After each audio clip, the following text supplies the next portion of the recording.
भारत से लोगों का ये कहना है कि भारतीय हुकूमत ने ये इसलिए किया है क्योंकि अब पंजाब में इलेक्शंस आ रहे हैं। तो मुझे खुशी है कि जो फार्मर्स का प्रोटेस्ट था उनको कामयाबी मिली है। जनरल बिपिन रावत ने बेसिकली इंडियन आर्मी को भी इंसल्ट किया। आतंकवाद जहाँ भी होता है उसके खिलाफ हर भारतवासी आवाज उठाता है और उठानी भी चाहिए। We will lynch terrorists, which is positive. If they are terrorists, there is no harm in lynching them. Terrorism के खिलाफ बोले तो सही बात है, इसमें क्या कमी है? जम्मू कश्मीर के लोग भारतीय फोर्सेस के लोगों को लिंच करते हैं तो जनरल बिपिन रावत के नजदीक वो भी एक अच्छी चीज है, क्योंकि उनके नजदीक तो वो भारतीय फोर्सेस दहशतगर्द। हैदरपुरा का जो इंसिडेंट है, उनकी डेड बॉडीज तक उनके घर वालों को नहीं दे रहे। ये किस तरह का जुल्म है? उसमें गलती भी हो सकती है, पहले भी हुई है। पुलिस हमेशा इंफॉर्मेशन पर एक्ट करती है। हो सकता है इंफॉर्मेशन गलत भी हो सकती है। इदारे इस तरह काम करते हैं कि कोई भी इंफॉर्मेशन देते हैं और वो आंखें बंद करके जाएं और वहां पे अंधाधुंध फायरिंग कर दें और लोगों को मासूम लोगों को शहीद कर दें। दहशतगर्दी ऐसे माहौल में जबकि वो सिविलियन के साथ मिल के करते हैं। ये तो फिर एक क्लियर मैसेज है जो आप खुद दे रहे हैं। अगर सिविलियंस आप लोगों के साथ रहना चाहते हैं तो क्यों उन लोगों की मदद करते हैं?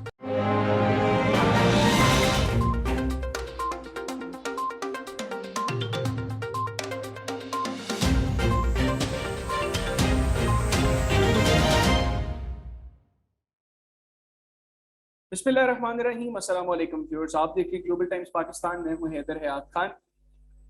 नाज़रीन, भारत में नरेंद्र मोदी हुकूमत आने के बाद हमने देखा कि इन्होंने एक फार्म बिल्स लेकर आए जिसमें इन्होंने कहा ये किसानों के लिए बहुत बेहतर बिल्स।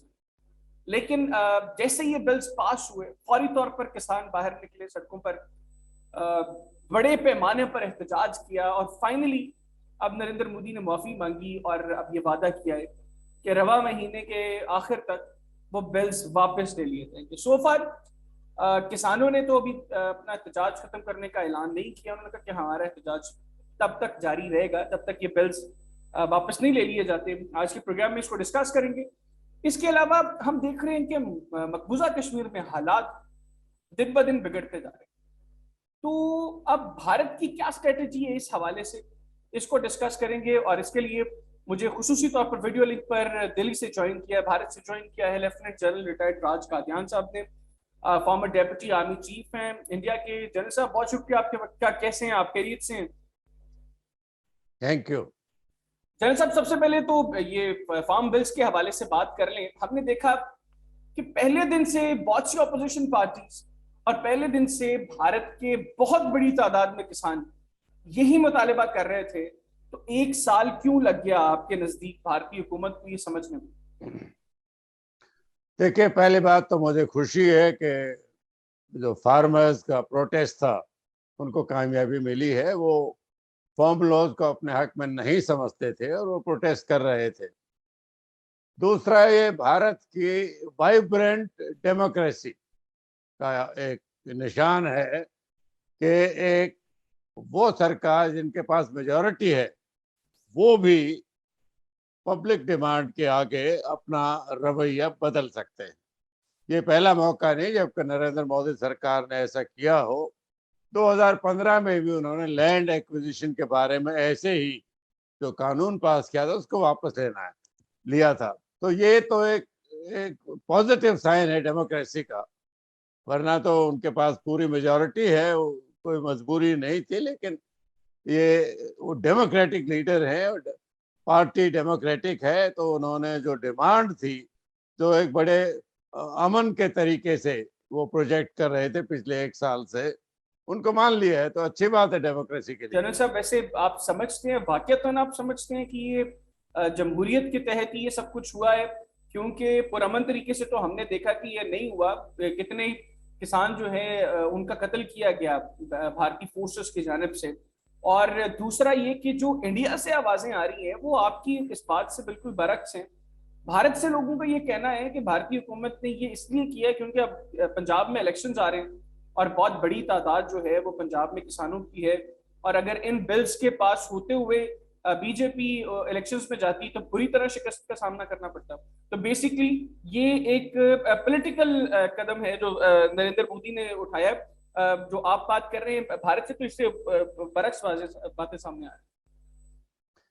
देखिए, डेमोक्रेसी में अलग अलग आवाजें उठती हैं। और वो जो कल नरेंद्र मोदी ने ये फॉर्म बिल वापस लिए हैं उस पर भी उठी है। ये तो अगेन एक साफ अच्छी डेमोक्रेसी का निशान है। लोगों की अपनी अपनी राय है, कोई कोई कारण देंगे, लेकिन अच्छी बात यह है कि फॉर्म लॉज वापस ले लिए गए हैं। और फार्मर्स अभी मीटिंग कर रहे हैं, आज और कल 2 दिन करेंगे, जब वो डिसाइड करेंगे कि कुछ उनकी और भी डिमांड है वो किस तरीके से सरकार के सामने रखी जाए। तो ये राय तो हमारे डेमोक्रेसी में अपोजिशन का काम है अपोज करना। ठीक है, वो अपनी राय देते हैं, लेकिन हर इंसान की, हर पार्टी का अलग अलग राय हो सकती है और होनी भी चाहिए। ठीक हो गया। अच्छा, ये आपने कहा जी कि ये जमहूरियत ये है सब, कि हर एक की अपनी राय है, और आपने कहा जी कि डेमोक्रेटिक लीडर है नरेंद्र मोदी, इसलिए उन्होंने फार्मर्स की इन मुतालबात को अब तस्लीम भी किया है। जनरल साहब, ये चीजें कश्मीर में क्यों नहीं नजर आ रही भारत को, कि मुसलसल कश्मीरीज वो निगलेक्ट कर रहे हैं इस चीज को कि उन्होंने भारत के साथ रहना है, वो नहीं चाहते ये। तो ये चीजें आपको वहां पे क्यों नहीं नजर आ रही? हर जगह भारत के हर कोने में डेमोक्रेसी चल रही है, कश्मीर में भी हो रहा है। पाकिस्तान उसको अलग नजरिए से देख के वो अलग बात है। 370 का हटाना देश के हक में था। अगर हमारे 29-30 सूबे हैं और उनको साथ में एमेलगमेट करना है, जो कि मुल्क में होना चाहिए, तो जाहिर है कि उनके ऊपर एक ही कानून लागू होना चाहिए, एक ही झंडा होना चाहिए और एक ही कॉन्स्टिट्यूशन के रूल होने चाहिए। वो अलग उनके कानून, वो एक टेम्परेरी प्रोविजन था, 1950-52 में पास किया था, उसको कभी न कभी तो हटना था। तो वहाँ जो डेवलपमेंट हो रही है वो पाकिस्तान शायद उसकी बात नहीं करेगा। मेडिकल कॉलेज खुले हैं, पैसा बहुत इन्फ्यूज हो रहा है, इंफ्रास्ट्रक्चर इम्प्रूव हो रहा है, उसमें टाइम लगेगा।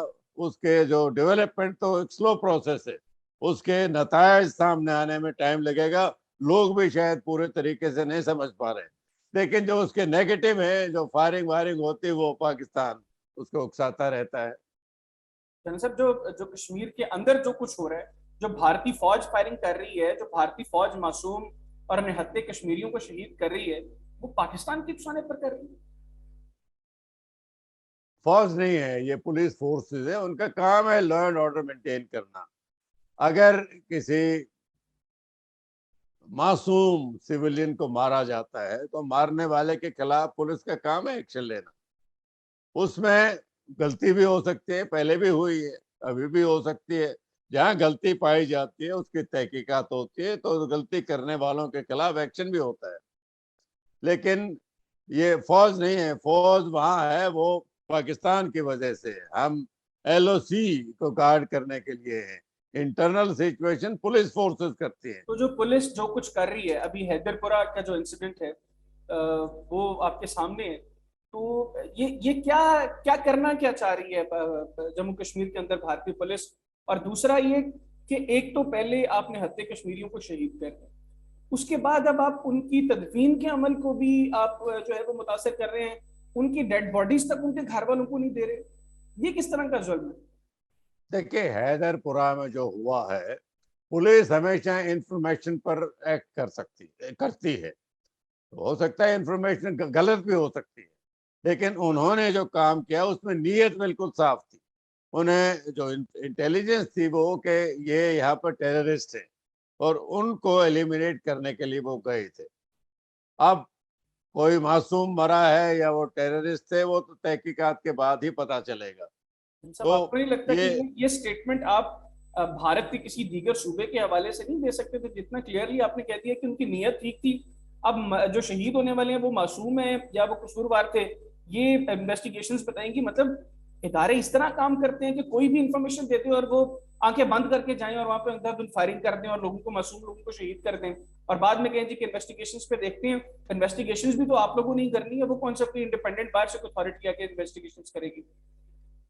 नहीं, हैदर साहब, ऐसा नहीं है कि पुलिस मनमानी से जहां दिल करे फायर करती हो। वो सिर्फ इंटेलिजेंस पे जाते हैं। इंटेलिजेंस सही भी हो सकती है, गलत भी हो सकती है। इंटेलिजेंस आने और एक्शन लेने के बीच में बदल भी सकता है माहौल। तो ये तो एक ऑपरेशनल गलती है जो पहले भी हुई है। हमेशा जब गलती होती है उसकी इन्वेस्टिगेशन होती है जिसकी गलती पाई जाती है उसके खिलाफ एक्शन होता है ताकि दोबारा वो गलतियां ना हो। लेकिन आप देख रहे हैं जनरल साहब, आप जो बात कर रहे हैं, मैं आपकी बात को समझ रहा हूँ कि उन जो अगर किसी ने उनको इन्फॉर्मेशन दी है, उस इन्फॉर्मेशन की बेस पे ऑपरेशन कर रहे हैं, तो कम से कम इदारों में इस तरह की ट्रेनिंग तो होनी चाहिए कि वो पहले देख लें कि आया वो जिन लोगों के खिलाफ कार्रवाई कर रहे हैं वो बाकी जिस इन्फॉर्मेशन की बेस पे वो कर रहे हैं वो ठीक है या गलत है। मतलब ये होना ये कोई कोई मामूली चीज नहीं है, कोई दीवार प्लस्तर नहीं करनी होती इसके अंदर, इंसानी जिंदगी है इसके अंदर। और मतलब कितने आराम से ये चीज हो जाती है कि हमने हत्या लोग को मार दिया और बाद में देखेंगे जी कि इन्वेस्टिगेशन में क्या होता है।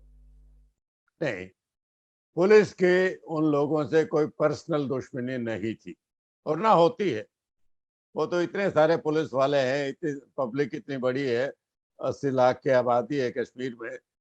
तो जब इंटेलिजेंस मिलती है और वो मिलती रहती है, बहुत सारे जो टेररिस्ट है, दहशतगर्द, वो तो पाकिस्तान के साथ मिले हुए मिलते हैं। तो पुलिस का काम है एक्ट करना इससे पहले कि वो और कोई नुकसान मासूम लोगों को ना पहुंचाए। अब उस एक्शन करने में इंटेलिजेंस सही है नहीं है वो तो तहकीकात के बाद पता चलेगा। अभी तो ये सिर्फ इल्जाम है कि उन्होंने मासूम लोगों को मारा है। हो सकता है सही हो सकता है गलत भी हो, शायद उन्होंने सही लोगों को मारा है। दहशतगर्दी ऐसे माहौल में जबकि वो सिविलियन के साथ मिल के करते हैं, ये नहीं कि हर सिविलियन दहशतगर्दों की मदद करता है, लेकिन वो डरते हैं। सिक्योरिटी फोर्सेस तो फिर भी जिम्मेदारी से काम लेते हैं, मासूम लोगों को तंग नहीं करेंगे, लेकिन दहशतगर्द तो किसी को भी मार सकते हैं, बहुतों को मारा भी है। तो ये उनके लिए एक बड़ा मुश्किल हालात है। जनरल साहब, ये जो आपने खुद जिक्र किया, एक तो आप कश्मीर को लेकर आपकी और मेरी दहशतगर्द की डेफिनेशन मुख्तलिफ है। दहशतगर्दी तो दुनिया में कहीं पे भी हो उसको कंडेम करेंगे हम, लेकिन आप यहाँ पर फ्रीडम फाइटर्स को दहशतगर्द कह रहे हैं। और उन फ्रीडम फाइटर्स को अभी एक बड़ी तादाद में, जो आपने कहा कि डेवलपमेंट्स हुई है कश्मीर में, मैं ये समझता हूँ कि जिस तरह जिस तेजी से हम देख रहे हैं कि वहां पर फेक एनकाउंटर्स हो रहे हैं, अपनी मर्जी से लोगों को शहीद करके उनको दहशतगर्द जो है वो डिक्लेयर कर दिया जाता है। दूसरा, आपने कहा कि ये जो फ्रीडम फाइटर्स हैं ये लोकल जो सिविलियंस हैं उनकी मदद से ये सब कुछ कर रहे हैं। तो जनरल साहब, ये तो फिर एक क्लियर मैसेज है जो आप खुद दे रहे हैं कि सिविलियंस ही नहीं चाहते कि वो भारत के साथ रहें, तो क्यों आप लोग उन लोगों को मजबूर कर रहे हैं? अगर सिविलियंस आप लोगों के साथ रहना चाहते तो क्यों उन लोगों की मदद करते? नहीं, मैंने ये नहीं कहा कि सिविलियनों की मदद कर रहे हैं। सिविलियन की मजबूरी होती है, जबरदस्ती वो मदद ली जाती है कि वो उनकी इंफॉर्मेशन देने से हिचकिचाते हैं। हैदर साहब, आपके और भारत के नजरिए में जहां तक दहशतगर्दी का सवाल है बहुत फर्क है। जनरल साहब, कथा कलामी की माजरत, मुझे मुझे जरा इसी पॉइंट के ऊपर थोड़ा बताइएगा। मैं कुछ दिन पहले जनरल एसपी सिन्हा को इंटरव्यू कर रहा था। उन्होंने कहा कि मकबूजा कश्मीर में जो फ्रीडम फाइटर्स हैं इनकी तादाद 350 से 500 के दरमियान, 80 लाख की टोटल आबादी है जिसमें 350 से 500 जनरल एसपी सिन्हा के मुताबिक फ्रीडम फाइटर्स हैं। तो वो 350 से 500 लोग 80 लाख की आबादी को कितना प्रेशराइज कर देते हैं। जो 10 लाख की भारतीय फौज से लोग प्रेशराइज नहीं होते, उससे नहीं डरते, उन 350 500 लोगों से डर जाते हैं, उनसे प्रेशराइज हो जाते हैं। दहशत गर्द हमेशा छोटे नंबर में आते हैं, छुप के आते हैं। और मैंने फिर कहता हूँ 10 लाख की फौज दहशतगर्दी के खिलाफ नहीं है। वहां पर फौज का अलग रोल है। वहां पे पुलिस फोर्सेस है, वो जितनी भी हैं जो जरूरी समझी जाती हैं वो हैं। मैं आपको कह रहा था कि पाकिस्तान और भारत का नजरिया दहशतगर्दों की तरफ अलग है। भारत कभी दहशतगर्दों से कंप्रोमाइज नहीं करता है। आप लोग, तहरीक तालिबान पाकिस्तान ने 1914 में 147 लोगों को मारा था, जिसमें 132 तो मासूम स्कूल के बच्चे थे। आप फिर भी उनसे बात कर रहे हैं। भारत का इस पर नजरिया बिल्कुल अलग है। आप एक मिनट कश्मीर को जितना जल्दी आप अपने नक्शे से हटाएंगे, आपके पास मसले कम थोड़े ही, आप उनको सुलझाएं, हम अपने मसलों को सुलझाएंगे। हम ओपन डेमोक्रेसी हैं। सब पाकिस्तान क्या तो ही एक बेहतर हो, आपने कितनी खूबसूरत बात की है, क्या ही बेहतर हो क्या ही बेहतर हो कि कश्मीरियों को उनका फैसला खुद करने दें, फिर मसले सुलझा लेते हैं। कश्मीरियों ने अपना फैसला 1947 में किया था। उनका जो रूलर था, जो उनका नुमाइंदा था, उसने भारत के साथ आने का फैसला लिया था। जैसा वो ये सारी चीजें तो हैं, ये तो ऐसी चीजें हैं जिनको अभी जो क्लैरिटी नहीं है इसके अंदर। दूसरा, आप रूलर की बात करते हैं, आवाम जो है वो अपना फैसला तो हर रोज सुनाती है, लेकिन वो फैसला पता नहीं क्यों नहीं सुना जाता, या वो इसको आप लोग नहीं सुनना नहीं चाहते। हैदर साहब, 47 के आप बाद आपको भी, कहीं ये स्मोक की वजह से तो नहीं मसला हो रहा बोलने में? ना ना, मेरे गला अच्छा, खराब है, मैंने बताया। नहीं, 47 के बाद भी आवाम ने अपने फैसले, इलेक्शन करवाए, फ्री वोटिंग डालते थे, वो अपनी सरकार चुनते थे। लेकिन तो जैसे उनका वोटिंग भारत के, वोटर वोटिंग की कितनी परसेंटेज क्या होती थी, कितने परसेंट लोग बाहर निकलते थे? आप भारत, वोटिंग, बाकी बाकी भारत के साथ अगर आप कंपैरिजन करें तो बहुत गिने चुने लोग थे, बहुत लिमिटेड नंबर्स थे लोगों के जिन्होंने भारत के अंदर इंतखाबात के अंदर हिस्सा लिया। मेजोरिटी ने तो इंतखाबात के अंदर वोट ही नहीं कास्ट किया। नहीं, ये नहीं है। अगर आप वोटिंग के नंबर देखें तो वो भारत के बाकी हिस्सों से मैच करते हैं, कहीं से ज्यादा भी हैं। तो आपका ये बाकी नजरिया सर है वो कि सेवन बहुत कम सिस्टर लोग स्टेट वोट से, डालते हैं, वो सही नहीं है। वो जनरल सब सेवन सिस्टर स्टेट से मैच करते होंगे, या उन्हीं कह रहे इलाकों से मैच करते होंगे जहां के लोग भारत के साथ नहीं रहना चाहते, जहां पे आजादी की तहरीकें चल रही हैं। अदरवाइज बाकी भारत के साथ तो मैच नहीं करते हैं वो नंबर्स। 100% तो वोटिंग किसी कहीं पे भी सूबे नहीं में नहीं होती, होती, कहीं पे भी नहीं होती, बिल्कुल ठीक है। हो भी नहीं सकती। हो भी नहीं सकती, ठीक है आप। लेकिन जो परसेंटेज कश्मीर में थी पिछले इलेक्शन में, वो कई सूबों से ज्यादा थी।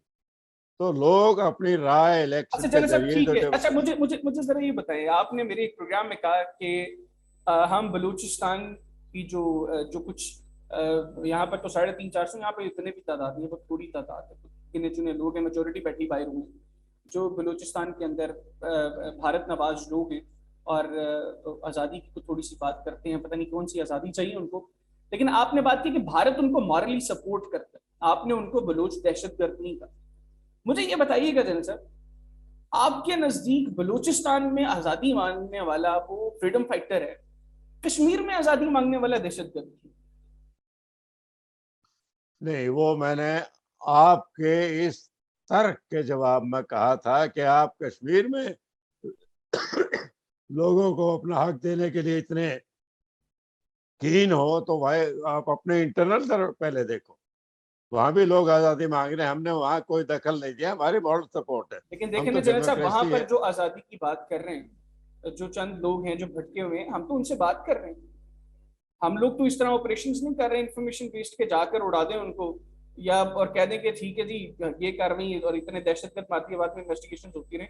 हमारे प्राइम मिनिस्टर ने तो बाकायदा इसके ऊपर कमेटी बनाई है, अपने एडवाइजर अपॉइंट किए हैं जो इस मिशन के ऊपर है, जो काम करें, शाहजैन कुट्टी साहब। आप बलूचिस्तान में क्या करते हैं वो आपका अंदरूनी मामला है। बिल्कुल लेकिन बिल्कुल। क्योंकि आपने मजबून खुद उठाया है, वो तो 1948 से प्रोटेस्ट कर रहे हैं, उनको आज़ादी चाहिए। आप उनको दबा के रखते हो। आप आर्मी भी इस्तेमाल करते हो, जिसमें आर्टिलरी भी इस्तेमाल होती है, हवाई जहाज भी इस्तेमाल होते हैं, हेलीकॉप्टर भी इस्तेमाल होते हैं। तो कम से कम पाकिस्तान को तो ये हक नहीं है कि किसी और को इस चीज के बारे में वो अपना लेक्चर दे कि आप अपने लोगों की राय मानो।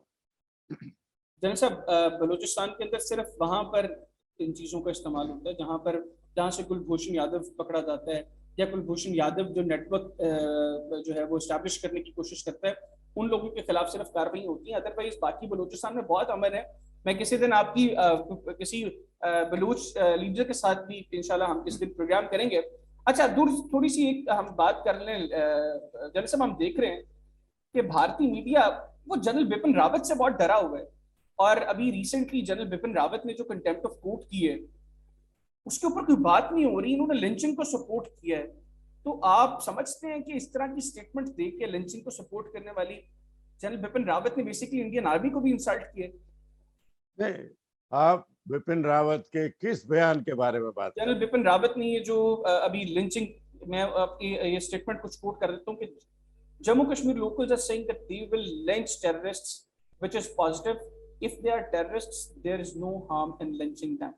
अब इसके ऊपर आपकी एक इंडियन एक लॉयर जो है उन्होंने कहा कि ये एक सीधी सीधी कंटेम्प्ट ऑफ कोर्ट है जो जनरल बिपिन रावत ने की है, क्योंकि Tehseen Poonawalla versus Union of India एक केस है जिसको कोर्ट किया, उसके अंदर इंडियन सुप्रीम कोर्ट की जजमेंट है कि lynchings are unlawful and criminal. देखिए, बिपिन रावत आर्मी के जनरल भी रहे हैं, वो आर्मी के चीफ रहे हैं। आतंकवाद जहां भी होता है उसके खिलाफ हर भारतवासी आवाज उठाता है और उठानी भी चाहिए, चाहे वो कश्मीर में हो या किसी और भारत के दूसरे हिस्से में हो। तो उनके स्पेसिफिक बयान के बारे में तो मैं नहीं कह सकता क्या उन्होंने कहा है, लेकिन अगर वो टेररिज्म के खिलाफ बोले तो सही बात है, इसमें क्या कमी है। सर उन्होंने लिंचिंग की बात की है और टेररिज्म की तो डेफिनेशन ही मुख्तलिफ है ना, आपकी और मेरे नजदीक डेफिनेशन मुख्तलिफ है, बाकी भारत और कश्मीरियों के नजदीक टेररिज्म की डेफिनेशन मुख्तलिफ है। हमने हैदरपुरा इंसिडेंट पे देखा कि जब लोगों ने प्रोटेस्ट शुरू किया, इंडियन आर्मी ने घरों से उन लोगों को उठाया।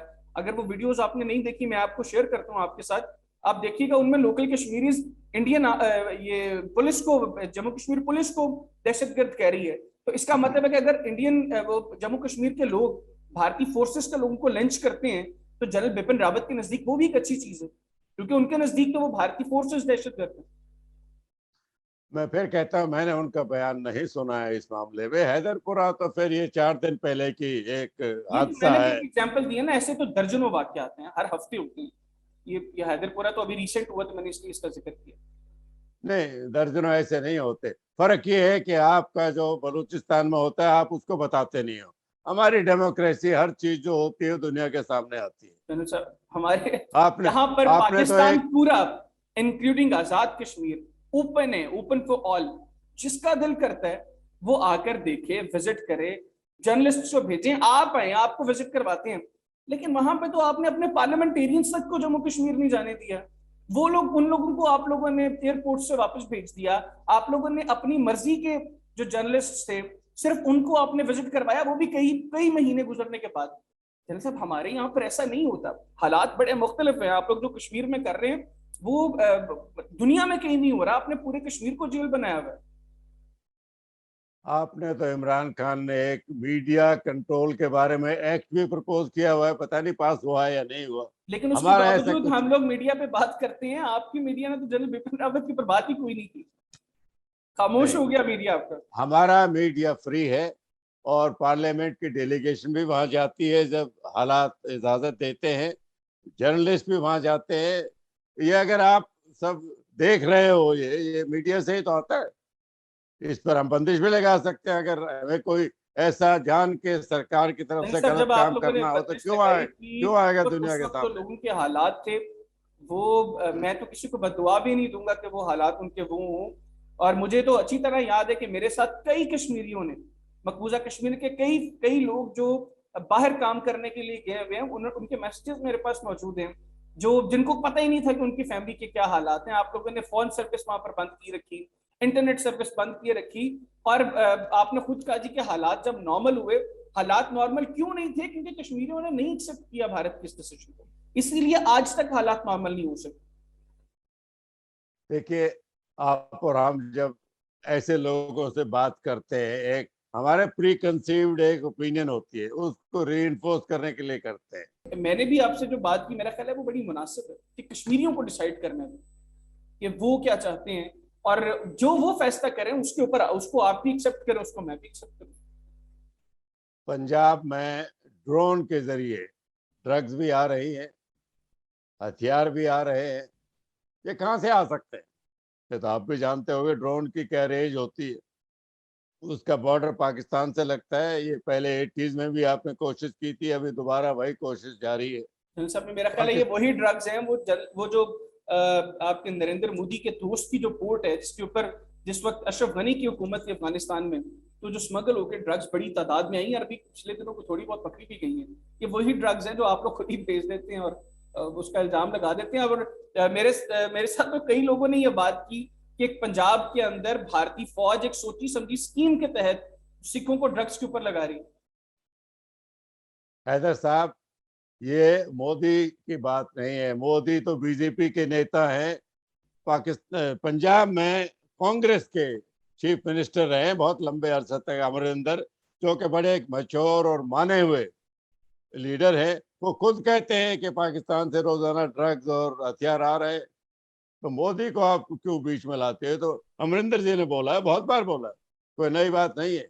आज भी वो हालांकि चीफ मिनिस्टर से इस्तीफा दे चुके हैं, लेकिन उनको पंजाब की फिक्र है, नेशनल सिक्योरिटी की फिक्र है। तो ये तो ड्रग्स और हथियार, मैं फिर पूछता हूँ कहाँ से आएंगे? जन सब यही मेरा सवाल है आपसे, वो कहाँ से आ गई? बॉर्डर फेंस है, टेक्नोलॉजी है इंडियन फोर्सेस के पास, तो फिर किस तरह पाकिस्तान कामयाब हो जाते हैं? आप लोग क्यों नहीं तरीके से आपकी फौज काम करती है? ड्रोन के लिए फेंस लागू नहीं होती। चले फेंस फेंस तो लागू नहीं होता, टेक्नोलॉजी तो होता है ना जी।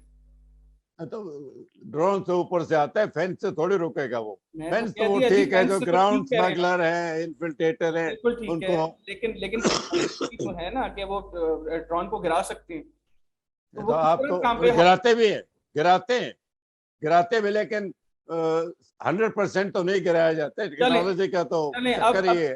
थोड़ी सी बात कर ले। अभी करतारपुर जो राहदारी है वो एक मरतबा फिर दोबारा खुल गई है और भारतीय यात्री जो हैं वो करतारपुर के जरिए आ रहे हैं। तो आपकी अगर सेहत तबीयत इजाजत दे तो आप भी किसी दिन प्रोग्राम बनाकर तशरीफ लाएं, हमें मेहमान नवाजी का मौका दें, यहाँ पर आप साथ गपशप भी लगाएं, आपको करतारपुर कॉरिडोर विजिट भी करवाएं। Thank you, I will be very happy to come. मैं गोल्डन टेम्पल कई बार गए, हम तो सब धर्म के आदमी हैं। और ये बड़ी खुशी की बात है कि करतारपुर कॉरिडोर, जो कि कोविड की वजह से बंद हुआ था, खुल तो जी ये जी। 2019 में गया था, दोबारा शुरू हो गया। ये खासकर सिखों के लिए, लेकिन पूरी ह्यूमैनिटी के लिए। गुरु नानक तो खुद सिख नहीं थे, वो तो एक क्या कहते थे, एक ओंकार, मतलब वन गॉड, सबका एक है। तो वो तो एक दुनिया के गुरु थे। तो सबके लिए बड़ी खुशी की बात है, खासकर जो डेवोटीज है, तो जाना चाहते हैं और जा भी रहे हैं, बड़ी अच्छी बात है। तो अगर आपने, आप कब आएंगे? Thank you for invitation. इंशाअल्लाह, keep it open, let us see. चलें, हम इंतजार करेंगे ताकि आप भी वहां से आएं, आपके साथ यहाँ पर मुलाकात भी हो, आपको करतारपुर कॉरिडोर पे दिखाएं, आपको अपनी मेहमान नवाजी भी जो है वो भी दिखाएं, और आपके साथ वहां पर गपशप भी लगाएं। तो बाकी जनरल साहब, बहुत बहुत शुक्रिया आपका, आपने प्रोग्राम के लिए वक्त निकाला, और आज बड़ी हेल्दी डिस्कशन जो है वो आपके साथ रही। एक दूसरे के साथ इख्तलाफ तो हो सकता है, लेकिन अच्छी चीज ये है कि मौक़िफ़ को सुना जाए। जैसे जनरल साहब ने मेरी बात प्रॉपरली सुनी और मैंने जनरल साहब की बात को सुना, तो ये एक अच्छी चीज है। कम से कम एक दूसरे की बात को सुनना चाहिए। जनरल साहब, एक मरतबा फिर बहुत शुक्रिया, आपने खुसूसी तौर पर प्रोग्राम के लिए वक्त निकाला। ना आज के प्रोग्राम से इतने, अगले प्रोग्राम तक के लिए हैदर याद खान और ग्लोबल टाइम्स पाकिस्तान की टीम को इजाजत दीजिए। अल्लाह हाफिज। पाकिस्तान जिंदाबाद।